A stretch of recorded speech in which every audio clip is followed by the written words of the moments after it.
Kex podcast-ыг Apple Podcast дээр 5 одтой ревюwer дэмжээрэй. YouTube суваг дээр subscribe дараарай. Kex podcast.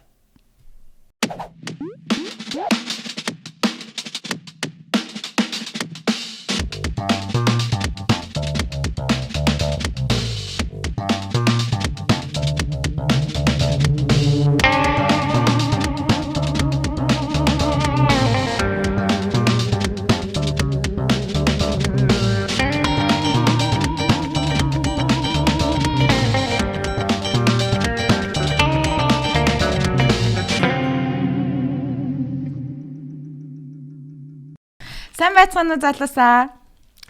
Монголын Kex-ийн тухай хамгийн хөгжилтэй подкастыг хамгаалж байгаа зүйл бол Play Safe. Та ч бас Kex гэхдээ өөрийгөө Play Safe-ээр хамгаалаарай. Хязгааргүй 50. Хязгааргүй 50.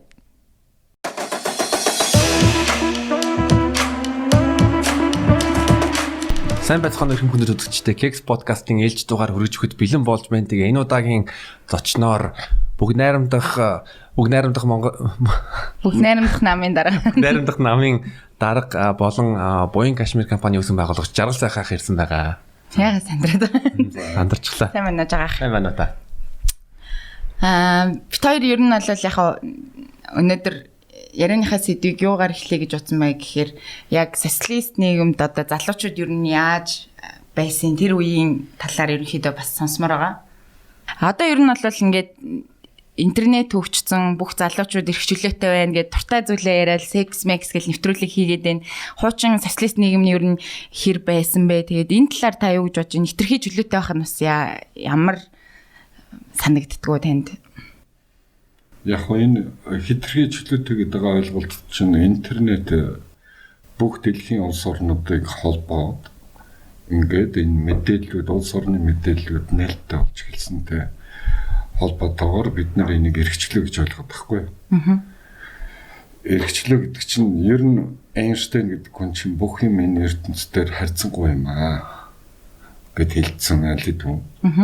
Бид тэгэхээр энэ эрхчлөөд нийгэмд бол хуулийн хүрээнд ажиллаж амьдрах ёстой болж байгаа. Тэгээд тэр хуулинд юу болно, юу болохгүй гэж заахгүй гэдэг асуудал гарч ирнэ. Тэр чинь шийдэхин тулд тэнд их хурлын 76 хүн ажиллаж явах хэрэгтэй. Тэг. За мэдээч хэрэг манайхан шиг хүн амын 60-70% нь хүүхэд залуучууд ийм оронд бол энэ эрхчлөөг хэтрүүлэх асуудал гарна. Энэ юухаар садарсан мансурчлах, арх хар тамхи сурчлах, хүчирхийллийг сурчлах. Энийг эрхчлөөгээд хөнгөн хийсрээр бас насан туршаагүй залуучууд буруугаар хүлээж авч ойлгох асуудал гарч ирэхлээ шүү дээ. Тийм учраас энийг хязгаарлах тухай хуулийн хүрээнд яригдж шийдэх байх. Ер нь манай хуулийнхан бол энэ дээр хэлээд байгаа шүү дээ, тийм ээ. Ийм байж болохгүй шүү гэдэг. Тийм. Тэгсэн одоо жишээ нь Садар самны тухай хууль бүр 98 оных байсан гэлөө. 98 онд батлагдсан хууль. Тэгэхээр 20 жил бараг өөрчлөгдөөгүй ингээ байж байна. Тэгээд ерөнхийдөө яг хууль маань амар ийм ерөнхий ингээ заасан. Тэрийг бас яг нөгөө анхаарал хандуулж амжихгүй наан эдийн засаг масыг тэрэндээ анхаарал хандуулж чадахгүй байгаа. Тэгээд нийгэм чинь цаг хугацаагаа дагаа цаг хугацаагаараа бүх юм шинжлэгдэн, өөрчлөгдөн, сайжирна. Энэ юм чинь сайн сайхан лугаал ер нь явж байгаа гэж харж байгаа та. Явах ёстой шүү дээ. Явахгүй бол улс орн сөндг юм байна шүү дээ. Дандаа муугаар бүх юмыг бас төсөөлөд ээж болохгүй. Тэгэд бас одоо ингээд таны хэлснээр одоо манай хүн амт төлөвлөлтөд 70% нь одоо залуучууд байна гэж байна. Тэгээ бид нар яг ажиллах одоо хөгжүүлэхтэй Монголоо хөгжүүлэх залуу одоо хүмүүс маш олноор одоо бид нар төрөлтийг дэмжих хэрэгтэй ч юм уу те илүү олон хүнтэй байх хэрэгтэй шүү дээ. Тэгэнгүүт гэр бүл талдаа бас бид нар бэлгийн боловсрал гэдэг юм амар чухал гэж хараад байгаа хгүй. Тэгээд бит хоёр бол одоо жишээ нь иймэрхүү нэвтрүүлэг хийгээд байгаа. За яг хөө тэрийг бол эрүүл ахуйтай, эрүүл мэндтэй, хүний ёс зүйтэй, гоо сайхантай холбох хэрэгтэй болно. Тэрийг ярих юм бол. За дээр нь мэдээч хэрэг хүний хорвоо ертөнц чинь бүгдээрээ л тэргээр дамжиж л хүн төрлөختөн боож, торинж, удам өгсөөгөө үлдээж гэр бүл болж ингэж л амьдрах жам ясны зүйл байхгүй. За энийг янз янзаар муу хэлэгч гэдэг юм уу, гуйлах, маш гуйлахч гэдэг юм ийм маяг руу орж болохгүй. Тэг сүсэгвэл бүхэл залуу хүн тодорхой хугацааны дараа гэр бүл болж өөр хүүхдээ бий болгож өөр хүүхдээ өсгөж төрнөлж өөрийнхөө удам угсааг өөрийнхөө үзэл бодол мөрөөдлөө тэр хүүхдэд үлдэхийн төлөө хүүхд төрүүлж байгаа шүү дээ. За тэр болтол яг хуу залуу хүн сониуч бүх юмд сэтгэл алдуурна. Тэгэхээр тэрийг л зөв зүйтэй жолоодохыг хэлээд байгаа болоо да гэж би харж байна. Зөв. Таныг ингээд өсч явах үед ер нь соц нийгэмтэй бэлгийн боловсролын тал дээр хэр юу н анхаардаг байсан бэ? Яаж таадаг байсан? Одоо сүүлийн үед бол одоо соц нийгэм гэхээр л нэг л аимшигын нийгэмд амьдарч ирсэн ярих юм. Би тэгж бодохгүй байгаа. Социалист нийгэмд бол харин ч илүү хуулийн хүрээнд бүх иргэд ажиллаж амьдарч өр хүүхдээ үндийлгэж хүүхдээ гаргаж айлгэрүүлж ингэж амьдарч ирсэн. Одоо ч гэсэн тийм болно. Тиймч байх ёстой. Нийгмийн бид нар хэрэглээ хэдий өөрчлөгдөж байгаа ч гэсэн хүний харьцааны асуудал бол өөрчлөгдөхгүй шүү дээ. Эрэгтэй эмэгтэй хоёр хүн танилцах ёстой. Танилцаад сэтгэл санаа нийлээд, үзэл бодол нийлээд, бие бинийгээ хайрлаад ингээд айлгэр бол өөр хүүхдтэй болох энэ жам ясны зүйлүүд шүү дээ. Энд бол одоо нэг социалист нийгэм гэхээр л ерөөсөө дурлал байхгүй, секс байхгүй, юу ч байхгүй гэднээс ойлгоод байж болохгүй шүү дээ. Тэ? Илүү бид нөгөө моральтай нийгэм байгуулж явсан, илүү хууль чанга моральтай нийгэм байсан учраас бид нар илүү их одоо сэтгэл зүрхтүүгээ илүү их хандаж өмнөд хандж ирсэн. Одоо хитрхи одоо чинийгэлдэг амьдралтай үргэлж ингээл данан рестораны хоол ч юм уу гэдэг хүн дургуутсан шүү дээ. Амьдрал нь утгагүй болж ирлээ. Гэхдээ заримдаа зүгээр нэг байгаль дээр очиж жоохон магшаараад идэхэр гоё амттай байдаг. Тэрнтэй л адилхан зүйл шүү дээ. Хүн аюу амархан юмд өөддөг. За дээр нь яг бидний үед чинь илүү их ном уншина гэдэг ойлголт байсан. Тэ энэ одооныхтай адилхан интернет рүү ороод дуртай юм үздэг тийм боломж байгаагүй. Гэхдээ тэр интернет дээр тавигдаад байгаа ихэнх юм сонгодог урлаг, уран сайхан тийм ээ гадаадын зохиолууд, уран зохиол номууд энэ бүх юм ч өнөөдөр интернет дээр тавигдсан байгаа. Гэхдээ бид нар бол цаасан дээр бичснийг л уншиж ирсэн байхгүй. Жишээлбэл Жюль Верны бүх зохиолууд байж байна. Өнөөдөр Жюль Верны зохиолоор өчнөө олон фантастик кинонууд хүртэл хийгээл газдаг. Аватарын эхлэлийг хаан тавьсан. Жюль Верн л бичсэн шүү дээ. Өндөрлөгтөн 100 жилийн дараа нэг ингэж магадгүй юм шиг байна. Бид нар ийм хэрэглээтэй болж магадгүй. Бид нар ийм утас гээд гар утастай болж магадгүй юм шиг. Бид нар ийм монитор гэж юмтай болох юм байна. Бид нар дүрс хуулж бичдэг технологитой болох юм байна. Тэр чинь 100 жилийн өмнө бичсэн. Тэгээ тэрийг ном болгоцсон багт нь бид нар уншижсэн. Номын одоо кино болгоод интернетээр тавьж байна. Гэхдээ мөн үндсэн үнд зүйлс нь бол өөрчлөгдөггүй шүү дээ. ертөнцид. Би болохоор бас ингэж бодоод байгаа хгүй. Бидний ээж аавын үед үнэхээр одоо гэр бүл ингээл салахгүй сарнихгүй сайхан амьдарцгаагаад болоод исэн. Тэгтэл одоо бидний нийгэмдэр одоо 70,000 гаруй өрх толгойлсон ихч гэдэг юм уу, салалт өнчрөлч гэдэг юм уу, тиймэрхүү юмнууд айгүй их байгаа даа. Одоо жишээ нь тэр үед одоо хамаагүй янз бүрийн юм үзэж болохгүй, ярьж болохгүй гэд тэгээд одоо ч гэсэн бид нэр секс гэд ярихад энэ чинь одоо хүмүүсийг буруу юм дуруу татчихин гэж үзээд байгаа байхгүй. Тэгэхээр энээс болоод магадгүй бас тиймэрхүү дэндүү эрхчлөлттэй салалт малалт янз бүрийн юмнууд их үүсдэг юм болов. Одоо тэр бэлгийн боловсрал зөв болгох хэвээр зөв мэдээллийг өгөх түгээх хэвээр болов гэж бодоод байгаа байхгүй. Тэгэхээр юм байна л да. Зүгээр нэг уулын бух нэг хоц ухын шиг нэг тавьдаг штэ тэгжээж мал төлөвлөдөг. Тэрэн шиг өнөөдөр эрэгтэй эмэгтэй хүний харьцааг амтэн шиг тэгж бодож болохгүй. Зөвхөн секс гэдэг бол зүгээр үр дагавар нь хүүхэд секс гэдэг бол. Хоёр хүн гэдэг амтэн шин сэтгэл зүрхэн нийлүүлдэг эхлээд. Тэрний дараа л гэр бүл болдог штэ. Тэрнээс зүгээр хоц ухын нийлүүлсэн юм шиг нэг ордцсон л бол тэгээд тэрийг амьдрал гэж ойлгож байгаа бол уучлаарай. Тэр амьдралын төгсгөл нь айгүй хурдан. Тэ.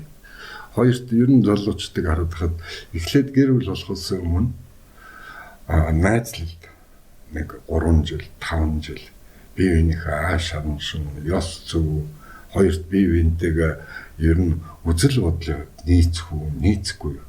Өнөөдөр ингэр зөрүүлэл маргааш нь хүүхд гаргаад нөгөөдөр нь гэр бүл болохоор чинь тэр хоёр хүн чинь таарахгүй шүү дээ. Яаж ч байсан. Бид нарыг чинь баг үед бол хөдөлмөрийн давцсан дээр залуучууд илүү их ажил хөдөлмөр эрхэлж явж тэгж хань ижлээ хосоо олдог байсан. Тийм ээ? Хөдөлмөр хийж явж байгаа. Өнөөдөр юу болж ийн гэсэн баарнд санамсргууны хүүхэндээ танилцаал тэгээд тэрнтэйгээ найзлал найзлсан өдрөө ортол тэгэл нэг 5-6 сарын дараа хоёул нэг гэрт орчуулаас ингээд нэг хүүхэд гаргацдаг. За тэгээ хүүхэд гарангууд л маргааш нь хэрэглээ нэмэгдэн шүү дээ 2-3 дахин тэгэн гутал тэр нь бүтэхгүй тэрийгэ бүтэхгүй болохоор хэрэлдэнд сүлдээ зодтолтно. Нэг удаа хэрэлдээд 2 удаа зодтолтсон 3 дахь удаа яг хөө бие нэг үзэн ядна тэгээ хоёр дэшээ. Тийм учраас залуучууд танд хэлэхэд насныхаа заяаны ханыг сонгож байгаа бол ядад нэг 2-3 жил эхлээд найзл. Найзл. Тэг нэг гэрт ор. Тэгэхгүй бол тэгээд яагачгүй очил нэг гэрт орчгоор хэрэлдээ зодтолтоо салж байгаа юм бэл. Тэгээд дээр нь хөдөлмөр хийхгүй байна. Залуучууд нийтээр ажил хийнэ гэдэг бол энэ бол хобби юм уу сонирхол биш.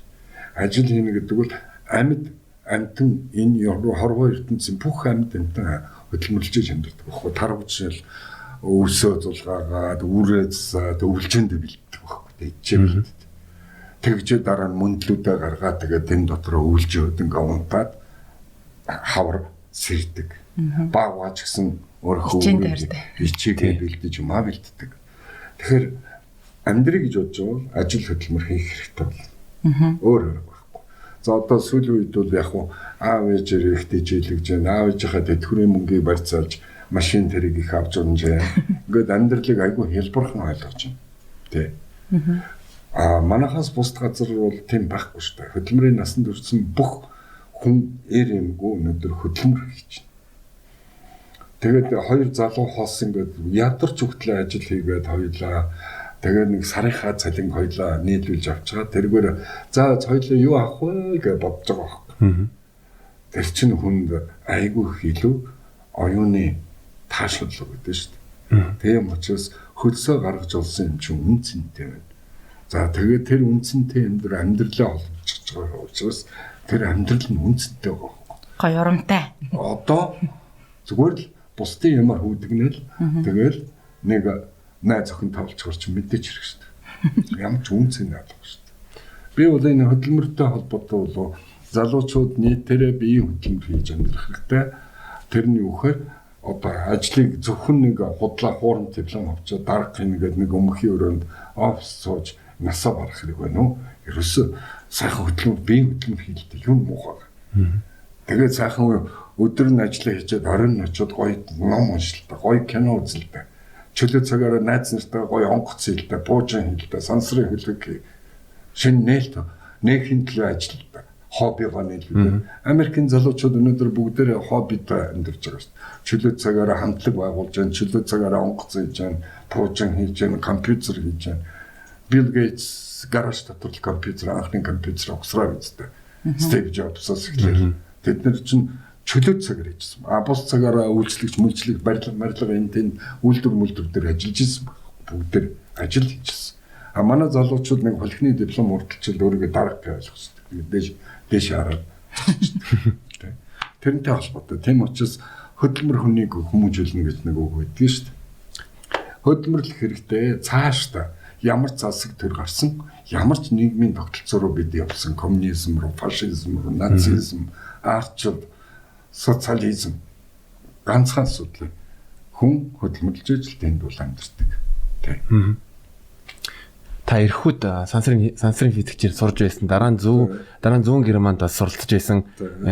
Эрхүүд яг анх 18 стада эрхүү рүү явж байхад танд ер нь шинэ оронд ингээд амьдраад үзэх ер нь ямар байсан ба одоо ингээд урсгад мэдгүй би нэг тэр энэ ахын талын юм нэг их сонирхдаг шүү дээ.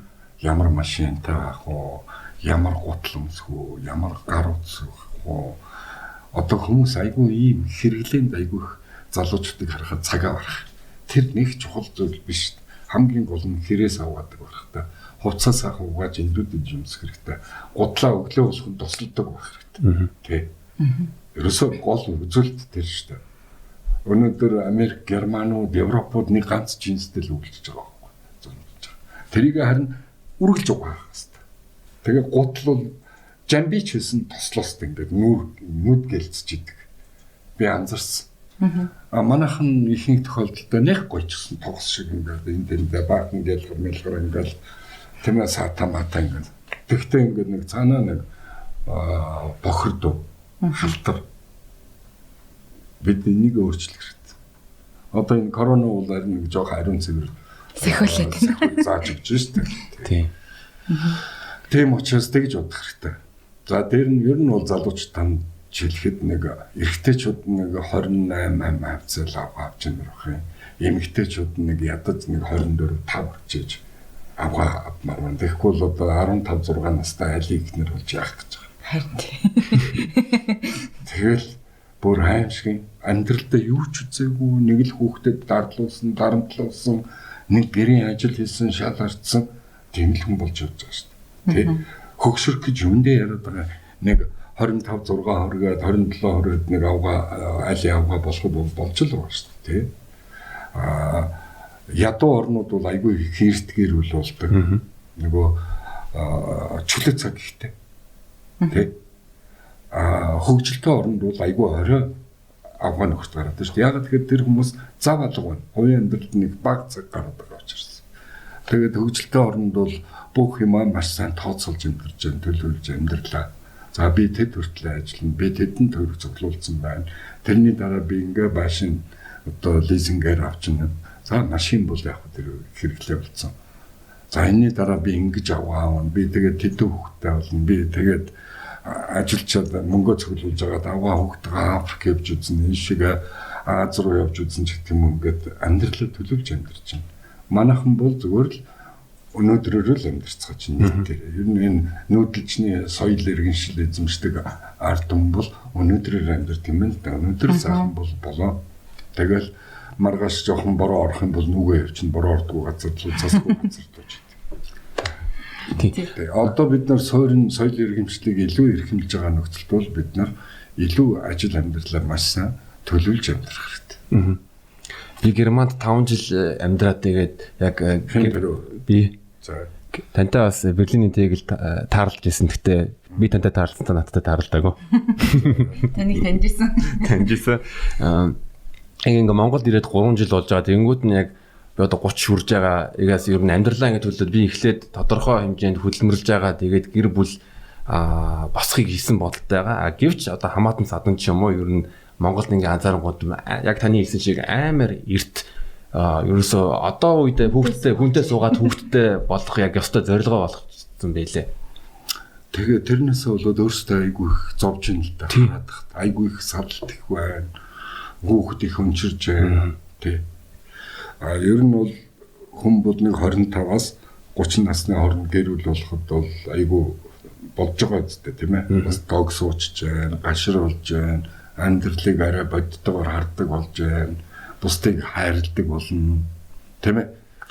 Тийм учраас тэгэхгүй бол одоо энэ эртэрхий эрт нөхөр харсан хүмүүс чинь зүгээр салах бол зүгээр нэг хамрын ханаа туссан юм шиг тэгэл хаяад явна. Эргэж тэр хүүхд мөхтэй ерөөс харддаг. Зүгээр л хог хийж байгаа юм шиг л. Тийм одоо халамж маламж эднэр өгөхгүй үү тэр чинь. Тэгээ өгөхгүй байхгүй. Өөрөө ажил гэмтээ яаж өгөх юм. Тэ. Тэгээд бас нэг одоо яг нийгэмдэр айгуу тулхараад байгаа юм бид хоёр ингэж удаад одоо бэлгийн замын халдвар төвчин нийт халдвар төвчний 40% эзэлж гин гэж байгаа хгүй. Тэгэхээр амар замбраагүй л байгаа даа. Тэгтэл хуучин ээж аавын үед тэгж ярьдаг байсан шүү дээ. Улаан тарианы үе гэл нэг үе ярьдаг байсан тийм. Яг одоо тэр нэг сүртэй юм биш. Ер нь бол хүн төрлөختөн бий болсноос эхлээл бүх төрлийн өвчин байсан. Ханиа том бэлгийн замын өвчин бүхэл өвчин байна. Гэхдээ нэг үнэн үгүй шүү дээ. Эзэн хичээвэл заяа бичнэ гэж. Та ад жаргалтай эрүүл инх том олон хүүхэдтэй өндөр насалж энэ хорвоо ертөнцийг барыг гэж бодож байгаа бол эрүүл мэндэд анхаар. Тэ та өвчин тусах магадaltaй хүн л юм чин бүгдээрээ л өвчин тусна. Гэхдээ эмчд очиод нэг шинжилгээ өгөөд эмчлүүлж өвчин туссан бэл. Бүгдээрээ тийм хандлагаар хандаад ах юм бол энэ өвчин гарах болчихно. Өвчин тусчаад эмнэлэг дээр очдгоо. Ийчдэг үгүйсэл өвчнгөө тоодгүй. Сайн дураараа юм уу? Ингээ явах юм бол та нэгд өөрөө өвчтэй байхаас гадна бусдад бас өвчин алдах энэ нийгмийг өвчтэй болгох нэг одоо өвчнөд тэгж болж байгаа байхгүй. Тийм учраас Америкч гэсэн энэ өвчин байж л байна шүү дээ. Европч гэсэн байж л байна. Солонгос битүүлийн өвчтэй байд юм байна. Янз бүрийн өвчин гарч идэм бил. Гэхдээ хамгийн гол нь тэнд хүмүүс ухамсартай. Ямар нэгэн биед нь өөрчлөлт гарах юм бол шууд эмнэлэг дээр очиждаг. Хариуцлагатай иргэн. Одоо тэр зэргийн нэг бактерийн өвчнүүдийг бол зөвхөн нам дараад эмчилдэг болсон байхгүй тий. Хувийн сахилга бат соёл гэдэг юмтай л байх юм бил. Тийм учраас би тэгж бодож байна. Энэ манад ч бий болоод байгаа зүйл биш. Залуучууд биед чинь ямар нэгэн өөрчлөлт гарах юм бол жоохон ч гэсэн тийм ээ. Очоод эмнэлэг залхууралгүй гүйчиж шинжилгээг өгчих. Тэнд бол таныг асуугаа зовоод байдаг юм байхгүй болсон шүү дээ. Одоо хуучинтайгаа адилхан регистрийн дугаараа барьчичууд нэг 10,000 төгрөг өгөө шинжилгээг өгч. За өвчтэй гээд гарах юм бол эмчтэй үзүүлээ яадаг вэ би ингээд нэг юм халдвар авчиж. Одоо яг хөөхөр эмч танд бүх эмчлэгч орж бичээд тэндээс авгаад тэгээд эмээ аваад цаг хугацаанд нь угаад харин дараа нь ариун цэврээсэх. Хэрвээ таны найз бүсгүй тийм юм гарсан бол тэрийг хараад нүдээ зодод яах. Тий. Тэрийгэ ч гэсэн би өвчтөр өөртөө чинь ингээд найзлсан чинь би ингээ өвчтэй гарчлаа. Тэгэхээр чи ч гэсэн бас надаас ч юм уу авсан байж юм. Надаас хэлчих бүр. Нөгөө эмэгтэйг зовоохгүй тулд. Авсан байж магадгүй тэгвэл чи бас нэг эмчтэй ч үзүүлж. Тэгэл болоо ш. Тэнд одоо нэг тийм сүртэй хөхгээд амар санаа цаваад байх юм юу гэж шаардлага байхгүй. Ягаад тэгэхээр хідэн үеэр энэ өвчнүүдийн чинь энэ хорвоо эрдэнэс энэ дэлхийн бүхэн ам тусаад ирсэн зүйл байхгүй. Зүгээр тэн дотроос жоохон арчаатай нь удаан насалдаг байхгүй хүн гэдэг чинь биед анхаарал тавьдаг, зөв хоолдог, зөв унтдаг, стресстдгүй, бусдад дандаа тусалж яадаг. Тийм ээ ямар нэгэн асуудал гарвал зөв шийдэж чаддаг, шийдвэрүүд гаргаж чаддаг. Тийм хүмүүс чинь жоохон зовлон багтаа утнасалж байгаа шүү дээ. Тэ. Нэг хэсэг нь ийм сагсансан залуучууд бас байт юм лээ. Ингээл амаар нөхөөс сагаал данцаа сагсганаа. Тийм байж болохгүй шүү дээ. Ер нь нэг жоохон даруй төлөв чи боловсралтай холбоод соёлизм шиг боловсрализм шиг хүмүүжиг. Тий сагсганаар болдог. Гайхуулаа сагсганаар. Одоо тэгээд залуучууд улс төрд ер нь яг оролцоо одоо улс төрийг сонирхгүй ингээд та өмнө бас нэг ярилцлага дээр ярьжсэн. Залуучууд улс төрд ороодох гэдэг юм биш. Залуучууд сонгуулаа ядаж өгдөг байх хэрэгтэй шүү дээ. Энд чинь залуучуудын оролцлого байхгүй юу? Заавал өөрөө дарга болоод гэдэг юм байхгүй шүү дээ. Очоод аль намаас дэвшиж байгаа хэн саналаа өгөх үү гэдгийг хэнээр залахгүй нэг очиж шийддэг болох хэрэгтэй шүү дээ. Тэ? Энд чинь таны улс төрийн идэх байхгүй оролцсон. Тэрнээс нэг даргын цүнх хөрөөл тэгээд нэг дарга болно гэж тэр саарл урдан тэр хавар гүгэд байх бол тийм залуучууд бас байна ингээ хараад тахт. Ер нь энэ улс төрийн ажил бол 50-с дээш насны хүмүүсийн ажил байхгүй. Хувийнхаа амьдралыг зохицсон. Хүүхдүүд нь том болсон. Абдулаад нэг 18 20 хүрчихсэн. Тэгээ одоо ингээ хувийн амьдрал нь болцсон хүн чинь тэр 50 нас хүртэл энэ амьдралын нухчаан нөмдөр яваад амар их мэдээлэл авсан байгаа шүү дээ. Энэ болно, энэ болдгоо, ийм байх хэрэгтэй. За тэгээд 50-аас дээш насны хүн энэ төрийн удирдах шатны ажлуудыг хийвэл арай зөв шийдвэрүүд гарна. Өнөөдөр Америк, Европ бүгдээр конгрессийн гишүүд тэнд байж байгаа хүмүүсийг харалбай. Ихэнх нь дандаа бүр 60-70-аас дээш насны хүмүүс сууж байна. Англи, Америк. Манад өнөөдөр ихнэр хүүхэд жаваагүй төлөвшөөгүй амьдралаа яагаачгүй хүмүүс тэнд орж одоо юу хийх гэж байгаа. Тэнд дотор хийх юм байна уу? Байхгүй шүү дээ. Хамаг алтан цагаа тэнд өнгөрөөгөл ингээд хүмүүсийн юмыг дарж өгöd. Тэрний орон залуу хүн чинь гоё идэвхтэй, гоё амьдарч, гоё залуучуудтайгаа найзалж, шинээр юм хийж үтэхийн төлөө тэгж амьдрал дараа нь нэг 50 гарчаад амьдрал нь жоохон утгатай санагдана үстэй. Тэгнэгүй би залуудаа ингэж үлээ найз нартайгаа би тэрнтэй ингэж үлээ. Бид нэр анх нэг онгоцыгээ төргсөн нөгөөд чинь шууд ус руу унжчихвлээ гэх юм ингээд зөндөө юм ярина штэ. Тэгэхгүй их орол дотор би канаптараа суугаад байсан. Тийм бас одоо нэг юм байгаад байна. Янз бүрийн ингээд бид нар та хэлдэг штэ одоо чи улс төрийг сонирхгүй бол улс төр чамаас сонирхно гэдэг. Тэгэнгүүт бид нар ингээд улс төр сонирхъя гэд тэгэнгүүт одоо янз бүрийн юмнаар бид нарыг сатааруулаад байна л да. Одоо тэрнч тэнд нэг бандашаа үлдээж тэр нэвтрүүлэг тэгж чинь жагаа ах хүүхнүүдийг бамбард гэлээ мэлээ гэл ингээд нэг юм гачин юмнууд ингээд сэвэл тий. Тэр нэг лайв телевизийн нөхдөд одоо танай энэ хажууд юм байна шүү дээ. Байт юм бэл. За. Тэгээд энэ муусаа эргэжтэйчүүд гэдэг тэр нэвтрүүлэг жоохон тэглээ. Чи яагаад эрэгтэй хүнийг ийм их үзээд яддээ? Чиний аав чинь, чиний өвөө чинь тийм уулсууд байсан юм. Тэ? Энэ ертөнцийг эзэлж исэн Чингис хаан, Хавлаа, Бадгаан чинь тийм уулсууд байсан юм. Тэгж болохгүй хаа. Мянган сайн эрэгтэйчүүдийн өмнөөс чи нэг муу эрэгтэйчүүдийн асуудлаар сольж ярьж болохгүй шүү дээ. Нэгд. Хоёрт гэсэн чи залуучууд хүүхдээ гаргаад хүүхдээ хаяад явдаг. Айлландаа л байгаа. Тийм учраас. Олоола бүгдээрээ залуучууд нэгэнтэй гэр бүл болсон бол олон хүүхд гаргахын төлөө байх хэрэгтэй. Монголд бол хамгийн үнэтэй капитал бол хүн. Бид 3 сая хүн. Ядаж Монгол хөгжиж гэвэл нэг 10 сая байж л хөгжинэ. 3 сая ч хүрэхгүй шин Монгол улсад. Яг ажилгүй л гэдэг энэ хэдэн үйлдвэр орчинд ажил хийх хүн алах шин байна. Тийм учраас гэр бүл болсон залуучууд доод нь 3-5 хүүхэд доотлон ядаж гаргадаг байх хэрэгтэй байхгүй. Тий. Нэг хүүхэд бол хүүхэд биш. Аав ээж нь өнгөрч нь ганц хүүхэд үлдэх юм бол өнчүүлдэг байхгүй.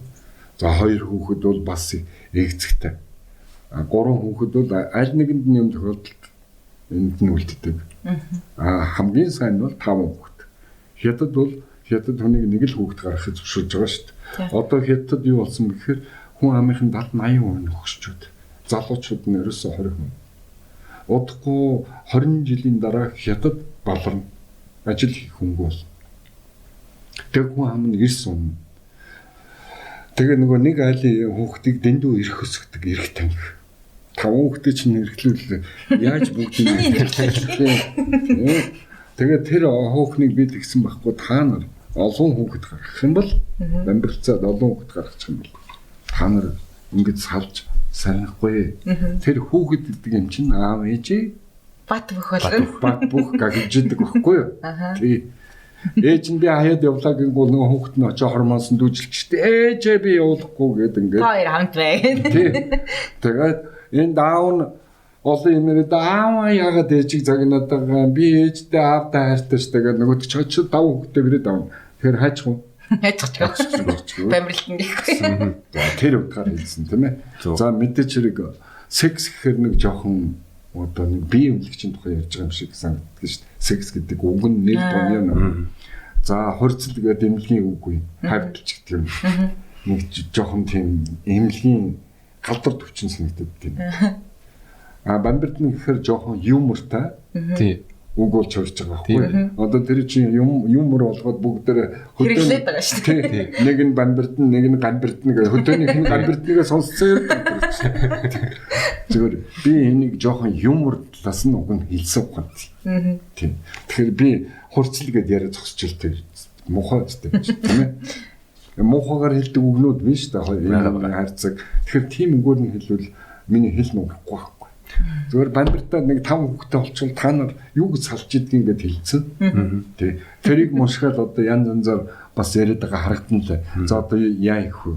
Тэр хүний яриаг ер нь яаж хүлээж авах нь тэр хүний өөрөх нь л асуудал болчиход байна шүү дээ. Тэгээ одоо янз бүрийн тиймэрхүү юмнуудаар ингээд бид нарыг сатааруулаад цаад юмнуудыг харуулахгүй цаана одоо улс төрийн хэлэх юм яваад ах шиг байна. Тэр ч гэсэн яг нэг 2 сарын өмнө гэсэн яг адилхан тийм тантай төстэй дүү сенсацт бол үйлдсэн. Тэгэнгүүт нь тим юм болж хахад бас яг нийгмийн давтал шууд нэмэгдэж тий. Тий. Зүгээр нэг албаар дийлэх хүмүүсийн анхаарлыг нь сенсацтай тийм хөнгөх юм руу анхаарлын шилжүүлэнгүүд нь яг чухал юмыг нэг нь талхалж байгаа тийм байж магадгүй л гэж бид хоёр бодсон. Хийгээд байгаа юм шиг санагдаад байгаа байхгүй юу. Тэгээ бид нар одоо ингээ яг сонгуул эднэр өгөхдөө одоо жишээ нь ингээл хүнийг хараад за энэ хүн чинь яг ямар хүн бэлээ, энэ ямар ажил хийж исэн бэлээ гэд хүнээ таних маних гэдэг тал дээр одоо бид нар яаж одоо таних ёстой юм болоод яаж таних ёстой юм болоо. Манай сонгуульд 2 юм дэвшиж байгаа. Нэг нь намын төлөөлөлт дэвшиж байгаа сонгуул. Нөгөөд нь хувь дорж батаа дулмаа гэдэг хүний төлөөлөлт дэвшиж байгаа. Энэ хоёрын үзэх хэрэгтэй. За аль намаас дэвшиж байгаа. За танаа намын мөрийн хөтөлбөр юу?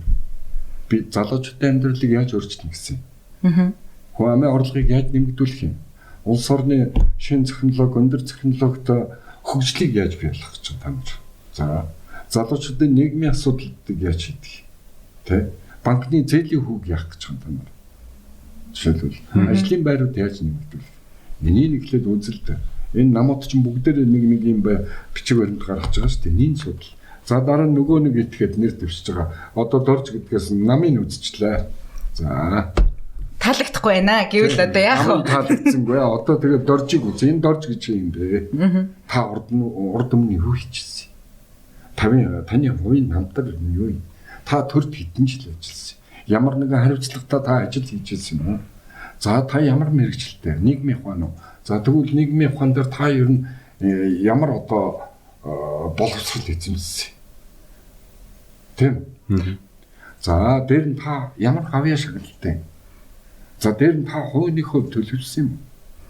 Та авгаа солиод баахан хүүхд гаргаад хүүхд аваагаа хаяал яваад байсан юм. Тэгвэл тийм хүн их хурлд орох хэрэггүй юу? Байхгүй тийм ээ. Хувийн ёс зүйн хүн бол яаж их хурлд байж болох юм? Та урд өмнө ял шийтгэл авч ирсэн юм. Ингээд энэ хувийг судалж болох уу? Болно. Тэрийг нээлттэй л байгаа шүү дээ.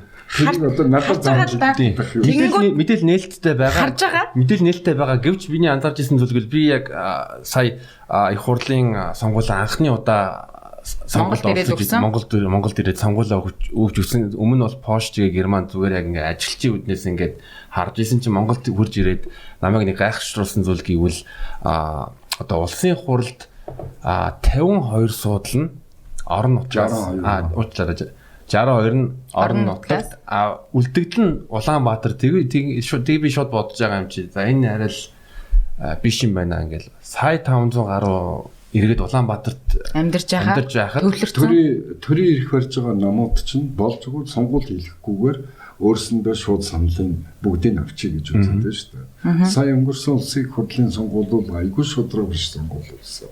Тийм. Та нарын битгэл миний хүртэл сэтгэл дотор байхгүй хүмүүс их хурлд орлоо шүү дээ. Тий.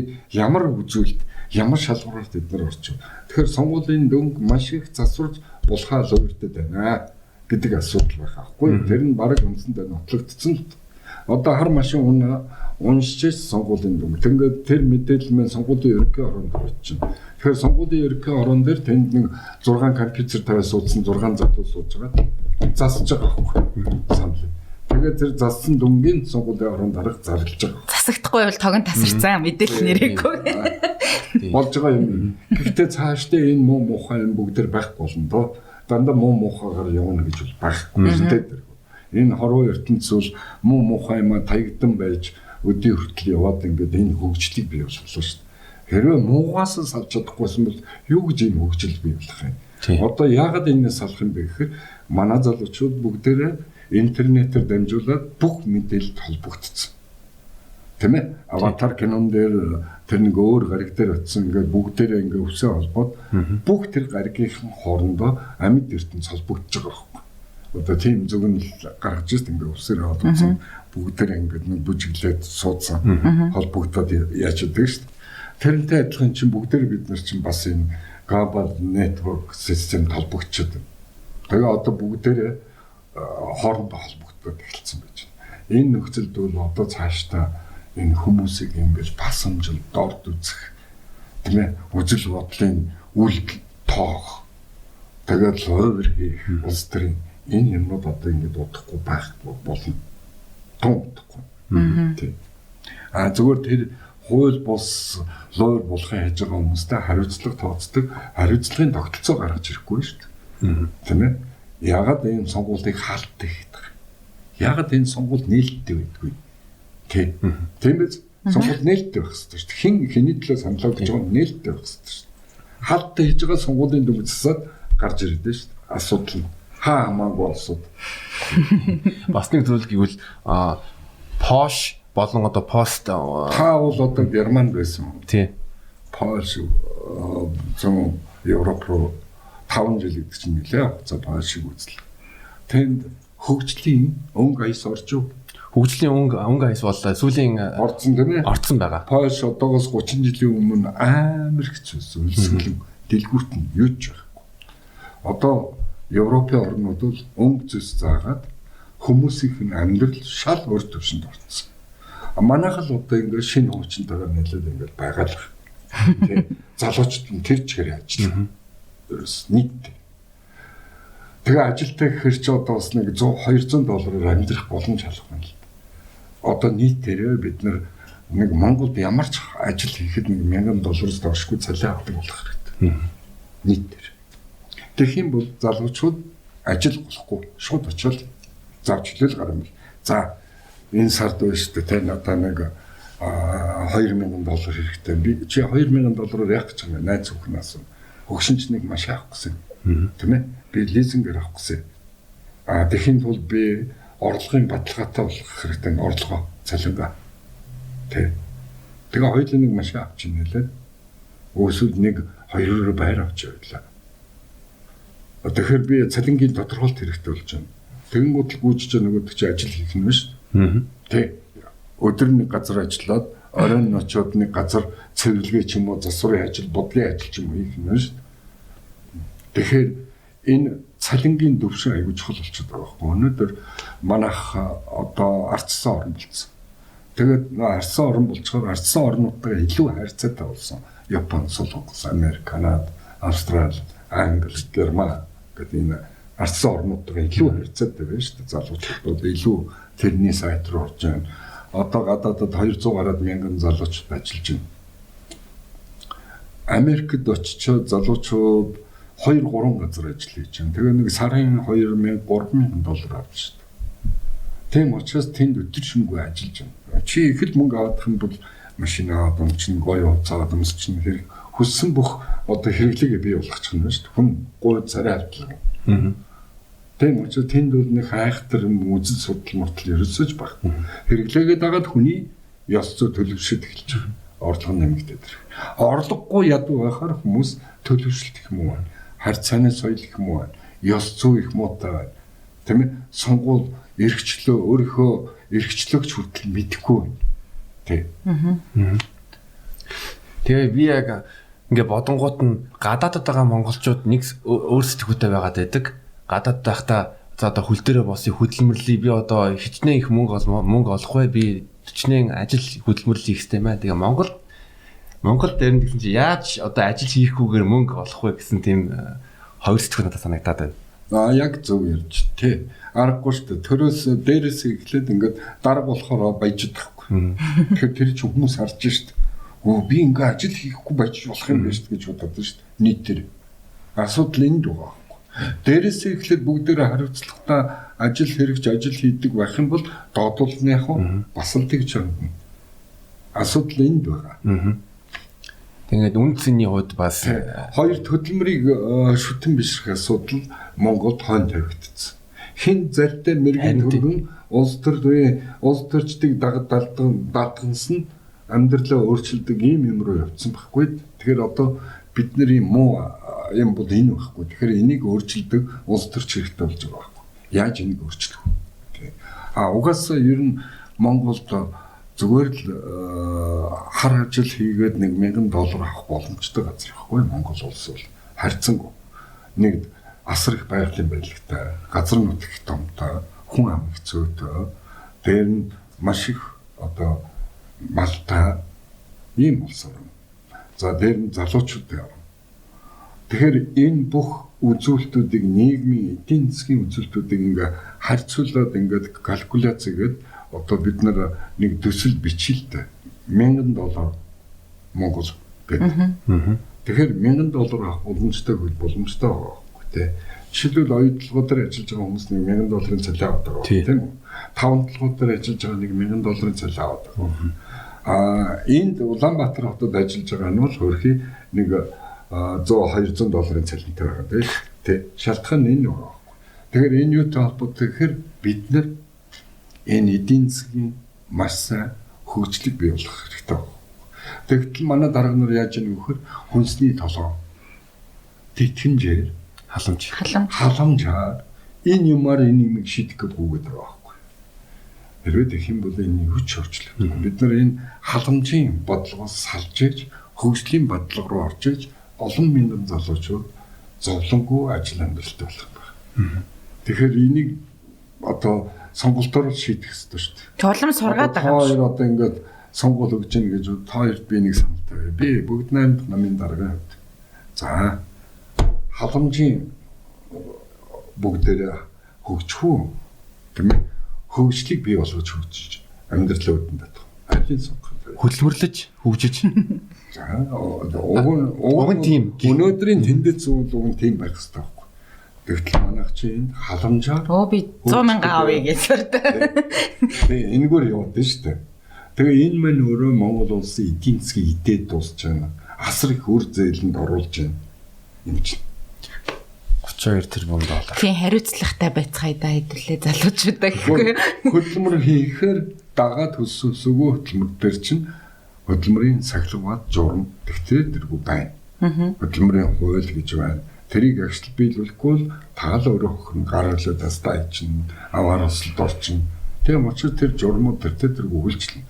Өнөөдөр яагаад ажил хийхгүй байгаа? Яагаад тэгэхээр цалингийн хэмжээ багтаад байгаа. Нормчл норматив байхгүй нь тий. За тэгээд улс төр ярьлаа зөндөө олон сэдв ярьлаа. Жагаах танд ер нь гадаад төрхөөс ямар эмгтээчүүд таалагддаг вэ? Эмгтээ хүмүүс. Би тэгж боддоо шүү дээ. Зарим яг янз янз байна шүү дээ. Улаанбаатарт орон нутгаас ирсэн маш олон янзын хүүхнүүд байгаа харагдах юм. За яг хотод уугуул төрсөн бас иргэд байна. Аав ээж нь сэхэтэн ч юм уу эсвэл аав ээж нь зүгээр жирийн одоо үйлдвэрийн ажилтны хүний хүүхдүүд байж ш залуучууд. Тэгэхээр өнөөдөр нийгэмд бол бүх хүнд эрх тэгш боломж олгоцсон энэ мэдээллийн сүлжээ. Чи ядуу баян байна уу нэг юм зомби смартфон тол Facebook, интернет бүх юм үзэх боломжтой болсон байна. Тэн дээрээс юу харах вөхөр эмэгтэйчүүд илүү хөөрхөн болохоос илүү сайхан болохын төлөө өөрсдөө авч явах хэрэгтэй. Сайхан болох. Ааш харсан юм хүнтэй харьцах ёс зүйн. За дээр нь өөрийгөө жоохон боловсруулж явах юм мэддэг байх хэрэгтэй. Нэг харахад айтайхан хүн ингээд хамт сууштай нэг кофе уугаад нэг виноч гэм ингээд ажил амьдрал одоо сүүлийн үед бол айгүй ихтэй гэж энэ тийм зовлон жаргал амьдралаа ярьдаг болж байна шүү дээ. Энэ бол дэлхийд даяар тийм байгаа ганц манад ч ингээд суугаад байгаа юм шиг. Гэтэл нөгөө эмэгтэй улаан молгоо. Ямар ч боловсруулгүй, ном уншдаггүй, юу ч мэддэггүй. Тэгвэл тэр эмэгтэй хүндлэг сэтгэл байхгүй болж байгаа байхгүй шүү. За. Тэгээ ба шуухан салмарсан гэж байгаа одоо дуусгаад яриагаа салмарсан гэдэг. Тийм учраас хүмүүсийн энэ айгуу чухал байхгүй. Ёс зүй, боловсрол, мэдлэг. Тэгээ хувийн одоо ёс зүй гэдэг чинь хувийн хүмүүжил тэрний үхээр ариун цэвэр. Тэг. Нэг ингээ хумсаа урт ургуулаад бодцсон. Тэгтээ ингээ хумсаараа дүүрэн хэрдээ. Тэг. Чихэн дүүрэн хулигтай. Уу яаж тийм үнтэй тэгвэл юм ярих юм. Тэг. Тэрнээс тэр хүний өргөн өмд өмсч үү, бүдүүн өмд өмсч үү, үгүйсэл хямдхан хууц өмсч үү, үнтэй хууц өмсч үү, тэр тийм чухал зүйл мөн үү? Миний хувьд бол чухал биш. Амар гоё үнтэй хууц өмсчөөд ингээд энэ ингээд загалтаад хэрэгтэй. Энэ дээрээ идэж уух юм асгацсан ингээд дээрээ те. Тэгээд нэг тийм галтар байвал тэр эмэгтэй гоё харагдах уу? Үгүй. Хүн гэдэг амьтан гоё болохоос илүү сайхан болох хэрэгтэй. Яаж сайхан болох вэ? Сайхан болно гэдэг чинь оюуны өндөр багтаамжтай байхыг хэлж байгаа. Туулын ариун цэвэрч байхыг хэлж байгаа. Бусдаа соёлтой хүндэтгэлтэй харьцахыг хэлж байгаа. Тэ өөрийнхөө нүүрний хэлбэр төв төрхөндөө таарсан тийм ээ одоо эмэгтэй хүн бол одоо нүрээ бодож штэ тийм ээ оруулаа өмсгөөс тэрэндээ бас таарсан бодох хэрэгтэй штэ. Таарсан тараагүй ингээл ийм өргөн хүмсэг ингээл бүгдээрээ яг адилхан бүгдээр мимик нь яг адилхан болсон нэг хүн чинь бас өөр хүнтэй уулзмаар байна. Тэгт яг л адилхан туяатаа дулмаатаа сараатаа нарах бүгдээр адилхан царайтай. Тэгээд зарим хүмүүс ийм яриаг ингээ гойвуулж магадгүй гэхдээ одоо бүгдийг хэлж байгаа биш шүү дээ. Ерөнхий ярьж байгаа учраас тийм. Тэгээ хоёр дээр нь бол нэг их бодох бол бас зохимжтой биш шүү дээ. Одоо европчууд бол нэг боддоггүй шүү дээ. Зүгээр нэг жоох оруулаад сормсоо жоохон бодвол будаад тэгэл болоо. Хамгийн гол нь тэд нар гутал нь айгүй гоцхирхэн мэддэг байхгүй би анзаарсан. Тэг гялалцдаг. Хуучин ч байна уу, үнгүй ч байна уу, үнэтэй ч байна. Тэг хувц нь гоё цэвэрхэн юм билэгтэй. цэвэрхэн. Тэгээ хүнтэй ингээ ярихаар дандаа уучлаарай гэж ирдэг. Уучлаарай би одоо ингэчлээ. Уучлаарай би тань судаа болчихсон. За би одоо нэг ганц нэг түрк кино галтаарсан. Тэгсэн надад нэг юм таалагдлаа. Тэд нар ингээ юм ярихаар айгүй хөрөх. Айгүй гоё. Бурхан танд туслаг. Яста бурхан надад туслалаа. Бурханы аврал та биднэрт ирлээ гэдэг ч юм ингээд амар гоё дандаа ерөөлдөг. Манайхан ч нохоош бивэнтэй харцгаа. Сайд өнгөж яг та ингээд машинаа ингээд зогсоол дээр тавихад чинь нэг ардтын машин хүлээхгүй зүгээр ингээд хамаг байдлаар сигналдаал. Тэгээд хоорондоо их харьцаны соёл байхгүй манайх. Чи утсаар санамсаргүй нэг хүнтэй ярьж байгаа. Одоо утсаар андуурал. Мангу мала чи буруу залах чи зөв залгахад яадгийн чи энэ миний утас заа юу чи гэдэг загнаал гашгараа. Тэр чи яа тэр хүний нас урт байхын тэр хүн чинь тийм стресстэй байгаа юм чинь санамсаргүй үнтэй гэж стресстэй байгаа юм чинь тэгэхээр тэр хүний нас богиносж байгаа байхгүй. Нөгөө амар их стресстэй байгаа учраас сахартай болно гэж дотроо өвчтэй болно тархины өвчтэй болж шít. Тэ эн чинь бас хүн гэдэг нь чинь хүний бүх хэрэгтэн тархинаас үүддэг. Стресс гэдэг бол хүнийг өвчин авчирч өгдөг. Тийм учраас энэ харьцааны соёл гэдэг юм айгүй чухал. Тэгээд үгийн ард заавал уучлаарай гэдэг үгийг хэлж сурах хэрэгтэй. Нийтээр улс орноор. Уучлаарай жагаа. Уучлаарай хэм блэ? Цэнгэл. Уучлаарай цэнгэлээ чам цадаа болцсон бол уучлаарай чам руу чамаас нэг юм асуухсан. Уучлаарай гэдэг үгийг бүх нийтээрээ нэг тренд үг болгож сурах хэрэгтэй. Тэрнээс бамбилцсан гэдэг үгээр яхад тэр нэг юмр үг байхгүй тийм ээ. Би тийм муухай утгаар хэлээг хүмүүсийг бас нэг уурлуулах утгаар хэлээгүй ш зүгээр. Бамбилцсан гэдэг бол одоо нэг жоохон юмр болов. Дончтой. Тий. Тэр утгаар хэлжсэн. За тэрний оронд одоо уучлаарай гэдэг үгийг бүх залуучууд хэрэгэлдэг болох хэрэгтэй. Уучлаарай жагааха би танаас нэг юм асуухсан. Уучлаарай цэцгээ би чам цадаа болчихоо. Гэхдээ би нэг юм асуугаад ах уу? Уучлаарай цэцгээ чи маргас завтаа хоёулаа нэг хамт кофе уух уу? Уучлаарай хоёулаа маргас дисконт хамт орох уу? Тэ мэ? Уучлаарай чамд мөнгө байхгүй. Тэгвэл би мөнгө гаргая. Гэхдээ надаа уучлаарай би нэг юм авах гэсэн чинь надад нэг уучлаарай гэдэг үг тэр хүнд айгүй шууд 20 30 жилийн насыг харилж ш. Тийм биз? Ингээ зөөллөө тань ямар сайхан бэ? Надыг ингэж хүндэлж штэ гэж тэр хүн өөрөө бодож штэ. Тэгэхээр тэр хүн чинь адреналин нэгсээд ингээ улам баярлаад нэрээ ингээ жоох юм өвдөдөөсөн бол зүгээр болцсон ч санагдах байхгүй. Тийм учраас нийтээр залуучууд уучлаарай гэдэг үгийг сурах хэрэгтэй. Тэгээ энэ үгэндээ бүх үгэндээ хэрэгэлцүү. Уучлаарай бүх хүн нийтээр. Тэгээд бүгдээрээ бие биендээ талархаж баярлж бас сурах хэрэгтэй. Ерөөсөө баярлалаа гэдэг юм байна. Ингээд чи нэг тусалчих юм нэг олмоолгочвол тийм ээ. Ингээ хамт суугаад ингээ за би яг төлчих тийм ээ. Мөнгөө ч бол нэг маргааш чи өнөөдөр мөнгөө бол хоёулаа хамт хоолнд орчих би хоолны ч мөнгө төлж тэгвэл чи яах вэ? За ястаа айгуу гоё явдтай хоол идлээ баярлалаа. Тийм ээ. Тийм. Өстө талархаж шүү. Чи тийм үү? Баярлалаа гэдэг үг, уучлаарай гэдэг үг хоёр биднэрт даруй 20 30 жилийн насыг нэмж авсан. Одоо энийг сурах хэрэгтэй. Нэг зах зээл чөлөөт эрдэнэс чөлөөтэй мэдээллийн хэрэгсэл гэсэн юм шиг хэрүүл сураад ах юм гоё. Одоо тэр комментуудыг хараад зү ингээд бичсэн. Тэнийг юм бичиж байгаа юм чинь. Бүр амар. Заримдаа тэр хүмүүсийн ингээд яг амьдрал дээр очиж царийг нь харах юм. Ямар хүн байд юм бэ? Би зургийг харж харах ш. Дандаа нэг морь зөртэй зураг мурагтай. Яаж ийм хийх чаддсан бол ийм бичиж чаддсан бол гэж би заримдаа бод. Яанда чаавас яандаг өрөвддөг байхгүй заримдаа тэр юм бичиж байгаа хүмүүсийн тэр сэтгүү бодохоор. Тийм учраас за өнөөдрийн нэвтрүүлгээ өргөдөн бол уучлаарай. Баярлалаа гэдэг. Ийм л юм. Алхан бүрдээ энийг хэрэгэл зураа. Жагт найз нөгөө таньдаггүй бүх хүнд гадаад дотоодын. Тий. Тэгээ жагаахыгаа уучлаарай мөн бас баярлалаа гэж хэлье. Тэгээд уучлаарай бас нэг эвгүй асуух гээд байна. Тэр ер нь нэвтрүүлгээр орж ирсэн хүн болгоноос л асуудیں۔ Залуу малуу үедээ ч юм уу те бамбарлаж хахад нэг юм одоо fail гэж яриад байгаа юм да одоо алдчихсан бүтлгүүлчихсэн тийм түүх байгаа юу танд бас өвчлөлтэй гэж магтгүй гэж одоо мэдгүй тэр бол нэг тийм хүний амьдралд айгүй тийм чухал зүйл биш учраас тэрийг хүн ингээд энэ memory-ийн тархинд хадгалж явдаг. Би одоо жишээ нь нэг хүнтэй хэрүүл хийчихдэг ч юм нэг хүн надад доромжлох ч юм уу нэг хүн юм яхаар би тэрийг энэ дээр нэг үлдээдгүй байхгүй. Би яагаад тэр хүнээс болж ингээд зовох хэвтэй. Шууд март. Тэ. Санах байнаас арч. Шууд тэгж ханддаг. Ер нь та нараас тэгэрээ. Тийм учраас яг өнөөдөр амьдрал бүтэхгүй байж болно. Өнөөдөр чиний сэтгэл хангалуун биш байж болно.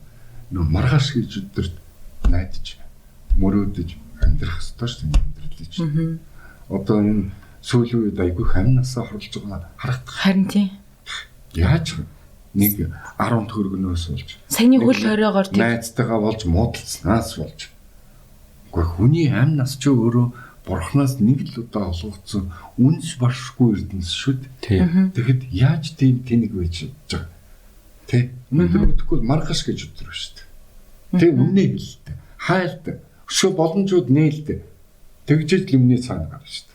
Мань мэдчихсэн тийм дардан замаар яваад байсан байхгүй шүү дээ. Сайн бүх юмыг л туулаад явж ирсэн шүү дээ. Тийм учраас залуучууд бол одоо тийм ачаагүй аймхаа байж болох. Аймхаа үний л ажиллахгүй амиа юу гүтэн гэдэг бол ер нь.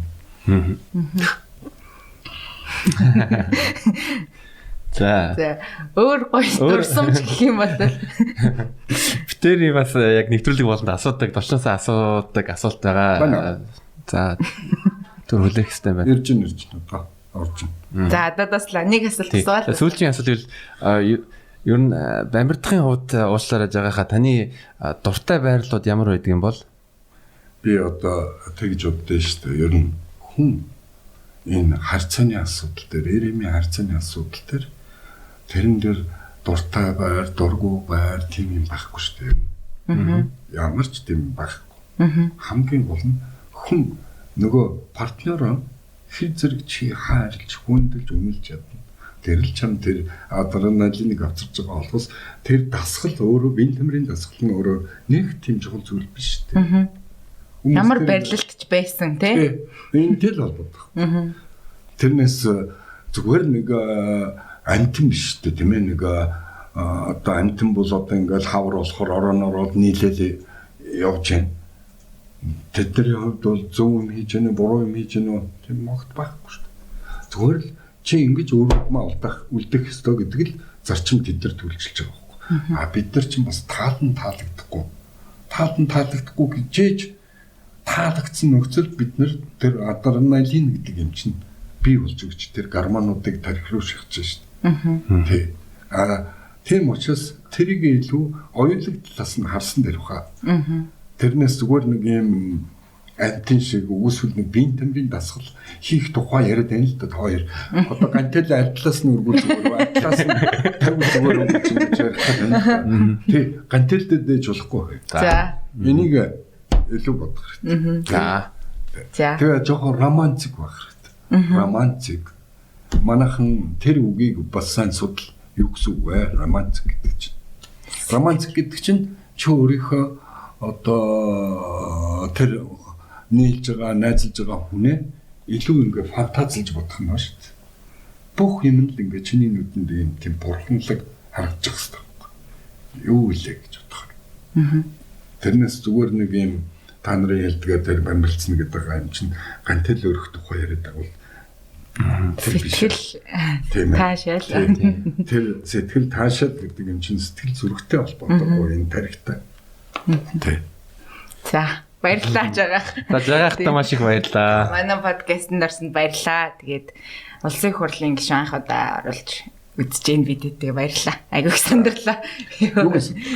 Зүгээр ер нь залуучууд та нарын нэвтрүүлэг илүү энэ залуучуудад зөв хандлтуудыг авчрахтал нэвтрүүлгээ хийвэл зүгээр шүү. За тий. Тэрнээс бие бинийгээ буруу юм руу уруу татаж буруу хандлагатай болгох бол тэгвэл энэ нэвтрүүлгээр яад. Тий. Түрүүн би өвчний тухай ярьлаа шүү дээ. Та нараа ингээ бүгдээрээ өвчтэй одоо ч юм уу өвчтэй яста баба гэдэг л гэдэг шүү дээ. Би тэгэхээр өөр байр суурнаас хандсан байж тийм ээ. За өвчин тусчлаа, бүхэн өвчин тусчлаа. Хамгийн гол нь цаг хугацаа алдахгүй өвчнөө дорн эмчтэр очиод зөвлөгөө аваад шинжилгээ өгөөд эмчилждэг болчихог. Тэгээд тэр нь хоёрын хариун зэрэгс гэж. Тэгвэл асуудал байхгүй. Тэгвэл энэ нийт хүн амын 40% өвчтөг гэдэг юм чинь байхгүй болчихно. Ерөөсөө бид нар энэ дээр л илүү анхаарах хэрэгтэй. Тэг. За өнөөдөр ямар ч байсан зөндөө гоё мессеж өгсөн дугаарлалтай тий. Тэг иргэн ирүүл бол улс баян шүү. За. За баярлалаа. Цэцэн юм байна.